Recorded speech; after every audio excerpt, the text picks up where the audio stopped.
Don మీడియాకు స్వాగతం. అఖిల పక్షమా, అన్యాయ పక్షమా? రక్షకుల ముసుగులో భక్షకులు. పార్ట్ 1. పశ్చిమగోదావరి జిల్లా తాడేపల్లిగూడెం పట్టణంలో గత 20 సంవత్సరాలుగా అఖిలపక్షం పేరుతో తూతూ మంత్రంగా మొదలు పెట్టిన కార్యక్రమాలు అర్ధంతరంగా ఆగిపోవడం వెనుక ఉన్న కారణాలు తెలిసిన తరువాత చాలా మంది విస్మయం చెందుతున్నారు. తాడేపల్లిగూడెంలో అఖిలపక్షం ముసుగులో జరుగుతున్న వ్యవహారాలు కంచె చేను మేసిన చందంగానూ, దొంగే దొంగ దొంగ అంటూ అరిచిన చందంగానూ ఉందని పలువురు ఘాటుగా విమర్శలు గుప్పిస్తున్నారు.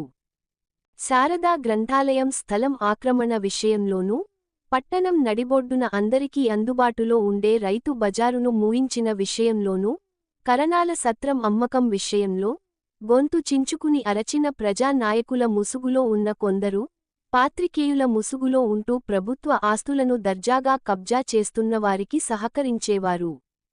ఇప్పుడు హైకోర్టు జిల్లా కోర్టు అవసరాల నిమిత్తం ప్రభుత్వ ఆస్తి అయిన ఆఫీసర్స్ క్లబ్ స్థలాన్ని స్వాధీనం చేయండని దిశానిర్దేశం చేసిన వ్యవహారంలో కొందరు చేయబోతున్న తెర వెనక నడిపిస్తున్న అక్రమ వ్యవహారాలపై డాన్ మీడియా ఛానల్ ప్రత్యేక కథనాలను ప్రసారం చేస్తూనే ఉంటుంది. విశ్వసనీయ వార్తల సమాహారమే మన డాన్ మీడియా.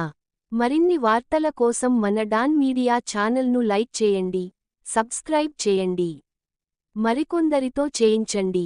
ధన్యవాదములు.